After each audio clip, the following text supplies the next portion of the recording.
The traditional route into the upper echelons of world football across the globe is via an established team's academy. Typically, a player will impress at academy level, get an opportunity at first team level, and with the exception of very rare one-club men, eventually move on to pastures new. There are, as always, some exceptions though, particularly in countries like Germany, England and Brazil, where there are really vibrant lower and non-league scenes that give players the chance to showcase their talent, even if they have slipped through the net in terms of the traditional route to the top. A relatively recent subscriber to this channel, I have to say Daniel Koprevsky is already among the most prolific suggestors of video ideas that I have ever seen, although Merilum, who has asked for an all-time Antarctica 11 for more than 50 consecutive days on more than 50 consecutive videos, is certainly up there too. Anyhow, one of Daniel's most recent and most popular ideas has been 7 players who didn't make it in academy football but turned out to be good, receiving hundreds of likes on multiple occasions and over 1,600 likes on my top scoring 11 this season video. The People's channel is capable of taking a hint, so today, your very popular wish is my command, Daniel. A very many more than 7 great players have risen to the top via alternative routes rather than academies, often having been in an academy at one time but eventually getting dropped and never picked up again. These are just 7 of the best or most interesting examples, so without further ado, here are 7 great players who didn't come through academies. Jamie Vardy. There is arguably no better place to start with a 7 like this than with Jamie Vardy. The ultimate rags to riches story in the Premier League right now, Vardy is currently the division's leading scorer with 19 goals. Whilst it is well known that Vardy has experienced a meteoric rise, I'm not sure everyone is quite aware of the depth in which he was playing at an age in which most players are coming close to the level at which they're capable of playing. Vardy was once in an academy at Sheffield Wednesday, but he was released by his boyhood club age 15 for being too small. Vardy joined local non-league side Stocksbridge Park Steels in level 8 of the English footballing pyramid age 16, but I think it's important to note that Vardy didn't go straight into the Stocksbridge first team. In fact, it would take him another 4 years. It wasn't until Vardy was 20 years old that he was promoted from Stocksbridge's reserve team to the first team, earning himself a contract worth £30 a week. It would take another 3 years before Vardy joined divisional rivals Halifax Town, but a single season at Halifax prompted the interest of Fleetwood Town of the National League, and eventually Championship side Leicester City. Vardy obviously went on to win promotion with Leicester, and then the most unlikely of Premier League titles, scoring 126 goals in 300 games in the process, and becoming, one could argue, the Fox's greatest ever player, not necessarily in terms of talent, but in terms of impact.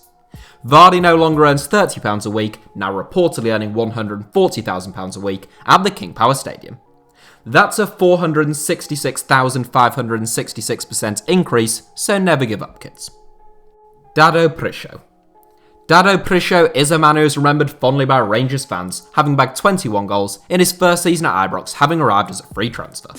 Rangers were Prisho's last club, joining age 30 and retiring at 33, having enjoyed a brief but brilliant spell alongside world football's elite. It is the start of the former Croatian international's career that we're interested in though, and it's fair to say that Prisho had a pretty slow start. Like Vardy, Prisho was once in an academy, having joined Croatian giants HITC Split as a 12-year-old. 4 years later, a medical check revealed that Prisho had an irregular heartbeat though, and fearing that he was unfit to play professional football, HITC released the big man before he'd come close to a league debut.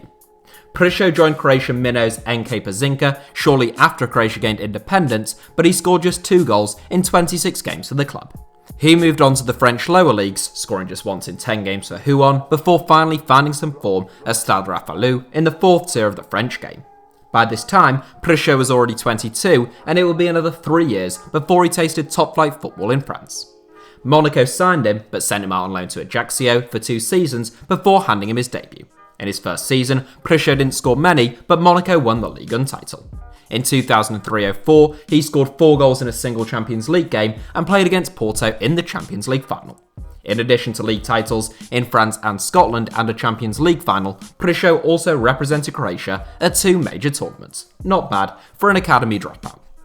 Roy Keane. Roy Keane grew up in a working class family in Cork with a passion for sport. A young Keane was a promising young boxer, winning all 4 of his bouts in the novice league. All the while, Keane had a growing reputation as a footballer in the youth ranks of Rockmount AFC, a local team whose senior team compete in the regional Munster Senior League. Whilst many of Keane's teammates at Rockmount earned trials with teams over in England, Keane was overlooked, with some scouts observing that he was simply too small. Undeterred, Keane eventually joined semi-professional Cove Ramblers in Ireland's second tier. So Keane was keen to get experience under his belt, he would turn out for both the Ramblers' first team and youth team, often during the same weekend, and eventually his performances caught the eye of a scout from Nottingham Forest.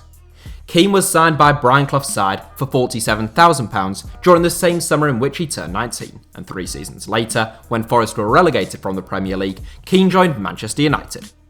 The £3.75 million fee was a British record fee at the time, but Keane would prove to be worth every penny and a whole lot more to Sir Alex Ferguson. Keane spent the next 12 years at Old Trafford, 8 of them captaining the club with distinction and ensuring that one of the greatest players of the Premier League era didn't come through the traditional academy system. Chris Waddle. Somewhat unusually, there are 2 players in this 7 who played for Stocksbridge Park Steels, and Chris Waddle played for the non-leaguers only 1 year before Jamie Vardy arrived at the club. That's in spite of a 26-year age gap between the two, because Waddle joined right at the end of his playing days. Unlike most in this 7, Chris Waddle didn't just not graduate from an academy, he never even saw the inside of one. The mercurial midfield talent bounced around a myriad of different non-league clubs in his teenage years, most notably playing for Towler Town in County Durham. Waddle spent 2 seasons with the 10th tier side, whilst working in a sausage factory when in 1980 he was signed by Newcastle United for £1,000 at the age of 19. Waddle went on to star for Newcastle, Tottenham, Marseille and Sheffield Wednesday, winning 3 league titles and reaching a European Cup final during his sensational spell in France. Waddle also won 62 caps for England, featuring in 3 major tournaments, and famously missing the decisive penalty as England lost in the semi-finals of Italia 90. Riyad Mahrez. From Jamie Vardy's rise from England's non-league ranks, to Mark Albrighton, who had been signed by the Foxes having been released by Aston Villa, Leicester City's 2015-16 Premier League title-winning side really were a ragtag bunch who came together to create something special, and one of their most spectacular players was Riyad Mahrez. Mahrez is another man whose early years were slow to get going, and like Vardy and Keane, he was often overlooked as being too slender and too small. In 2004, Mahrez joined non-league French outfit AAS Sarcelles as a 13-year-old. It wasn't until he was aged 18 that Mahrez got a move to Quimper, who were competing in France's amateur 4th tier, now known as the Championnat National 2. After just a season, Mahrez was signed by Le Havre, and he subsequently spent 3 seasons playing for Le Havre's reserves, still in France's all-amateur 4th tier. He got his first taste of first-team football with Le Havre in Ligue 2, and following 2 years playing second-tier football in France, Mahrez caught the eye of Nigel Pearson's chief scout Steve Walsh. Mahrez set Leicester City back £450,000, but after winning promotion to the Premier League, a Premier League title, and being named as both the PFA Fans and PFA Players Player of the Year, Mahrez eventually joined Manchester City for £60 million in 2018. Ian Wright. Before Jamie Vardy, there was Ian Wright. The quintessential Sunday League footballer, Wright brought a jovial Sunday morning attitude to the Premier League, along with all the talent of a full international. Born in Woolwich, Wright had a fairly tough start to life, and football became an outlet for the young striker. Unsuccessful trials at Southend and Brighton left his hopes of making it in the professional game looking vanishingly slim though. Wright continued to play Sunday League football, as well as working on a building site, until the age of 21. In 1985, he was handed a chance in the non-league game with Greenwich Borough, and after just 3 games he was spotted by a scout from Crystal Palace. Within a couple of months, Wright had gone from Sunday morning kickabouts on school playing fields and local parks to the 2nd division of English football, just shy of his 22nd birthday. Following 2 seasons settling into life in the professional game, Wright really began to rattle the goals in for Palace. He scored 33 goals in 54 games for the club in the 1988-89 campaign, as they won promotion to the First Division, and in 1991 he was signed by Arsenal for £2.5 million. Wright went on to score 185 goals in 288 games for Arsenal, becoming their all-time record goalscorer, a record that was later surpassed by Thierry Henry. Miroslav Klose. There aren't many places to go from a legend of the English game whose ascent from Sunday League to the 2nd tier is almost unprecedented, but a castaway who went on to become the all-time record goalscorer at the World Cup finals isn't a bad place to go. Miroslav Klose was born in Poland to 2 professional athletes. His father, Joseph Klose, was a professional footballer who went on to play for Auxerre in France. At the age of 8, Klose moved to Germany to live with his dad. There, he developed a passion for football, spending 11 years with the local village club SG Blaubach-Diedelkopf, who competed in the 7th tier of German football at the time. It wasn't until Klose turned 20 that he got his first taste of football at an established club with crisis-ridden FC Homburg, who had recently been in the Bundesliga but were now on the verge of bankruptcy. Even then, Klose spent a season in Homburg's reserves and then a season in the first team. Aged 22, Klose joined Kaiserslautern, again spending 2 seasons in the Kaiserslautern reserves in the 4th tier before making his Bundesliga breakthrough in the first team. Klose went on to star for Werder Bremen, Bayern Munich and Lazio, but he is best known for his performances at international level. The former non-league managed Germany's all-time record goalscorer with 71 goals and the World Cup's all-time record scorer with 16 goals. Klose went to 7 major tournaments with Germany despite his late start, reaching finals in 2002 and 2008, and finally clinching the World Cup in his final tournament in 2014.